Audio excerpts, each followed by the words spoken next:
চিকিৎসা কাজে ব্যবহৃত হয়। আবার ধরো ওই শিক্ষা এবং গবেষণা কাজে কিন্তু এগুলো ব্যবহৃত হয়। কিন্তু স্যার বলছি এই অঙ্গদান বা দেহদান এগুলো কি আইনসম্মত? 100% আইনসম্মত। আর তোমরা আর একটা কথা শুনলে তোমরা সব অবাক হয়ে যাবে যে এই অঙ্গদানের পর অত্যন্ত সম্মানের সামনে একেবারে ওই দাতার দেহ আমরা ওই পরিবারের হাতে তুলে দিই মানে অন্তিম সৎকারের জন্য। স্যার, এই অঙ্গদান কি শুধু হসপিটালেই সম্ভব? হ্যাঁ, তবে বাড়িতে কাউরি মৃত্যু হলে ওই একটা নির্দিষ্ট সময়ের মধ্যে কর্নিয়াটুকু শুধু কিন্তু গ্রহণ করা হয়। আর একটা কথা, এই অঙ্গদানের জন্য কিন্তু কোন রকম ক্ষতিপূরণ বা পারিশ্রমিকের অনুমতি নেই।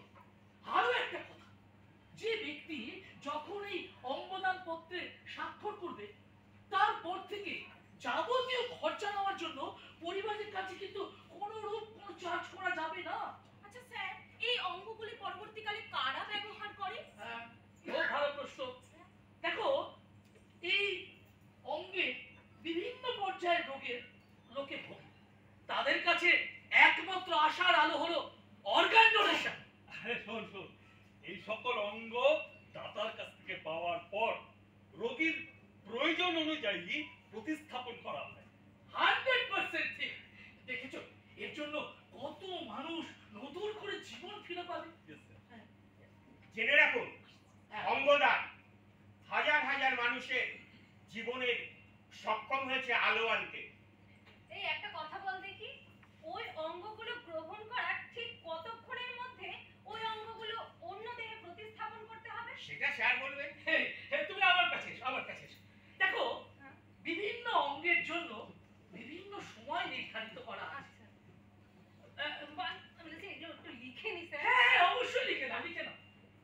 দেখো, যেমন হাতের ক্ষেত্রে 4 থেকে 6 ঘন্টা, 4 থেকে 6 ঘন্টা হাত। হ্যাঁ, লাঙের ক্ষেত্রে 4 থেকে 8 ঘন্টা, লাং 4 থেকে 8 ঘন্টা, ইন্টেস্টাইন 6 থেকে 10 ঘন্টা, 6 থেকে 10 ঘন্টা, হ্যাঁ, লিভার লিভার 12 থেকে 15 ঘন্টা, 12 থেকে 15 ঘন্টা, প্যানক্রিয়াস 12 থেকে 24 ঘন্টা, 12 থেকে 24 ঘন্টা, আর কিডনি 24 থেকে 48 ঘন্টা। 24 থেকে 48 ঘন্টা কিডনি। হ্যাঁ, আর একটা কথা, এই অঙ্গদান বিষয়ে যাবতীয় তথ্য যে কোনো সরকারি অফিস থেকে সরবরাহ করা হয়, মানে আমাদের সরকারি হাসপাতাল থেকে, তারাই সব জানিয়ে দেবে। রক্ত, কিডনি, লিভার, হৃৎপিণ্ড, অঙ্গ প্রত্যঙ্গ।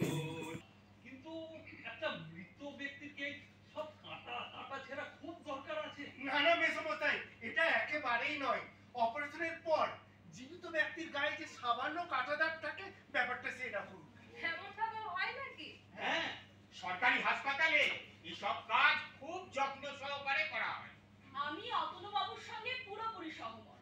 বিয়ের রেজিস্ট্রি ফর্মে সই করার আগে অঙ্গদানের বিষয়ে নিজের নাম রেজিস্ট্রি করাতে চাই, নচেত এই বিয়ে মেনে নেওয়া আমার পক্ষে সম্ভব না। তুই এসব কি বলছিস কি মা?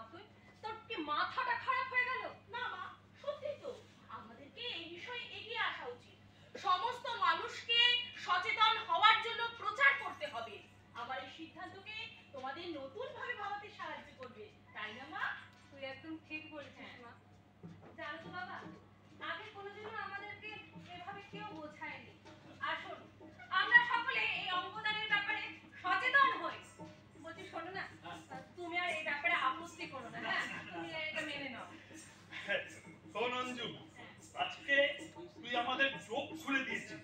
আমরা ওই সেসব পুরনো এসব ধ্যান ধারণায় থাকতাম, তোরা আমাদেরকে খুলে দিয়েছিস।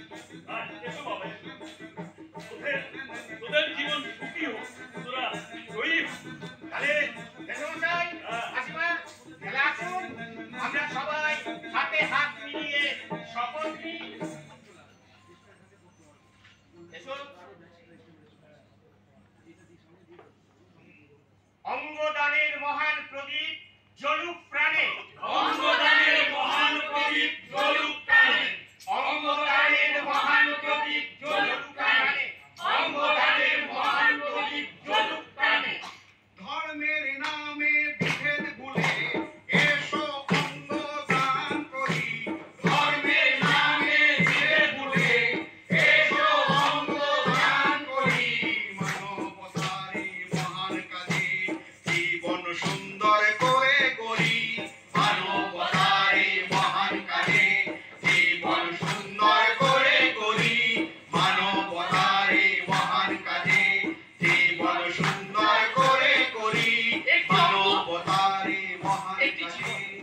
জীবন শূন্য অঙ্গদান মানে জীবনকে ভাগ করে দেওয়া, অন্যের মুখে হাসি ফোটানো।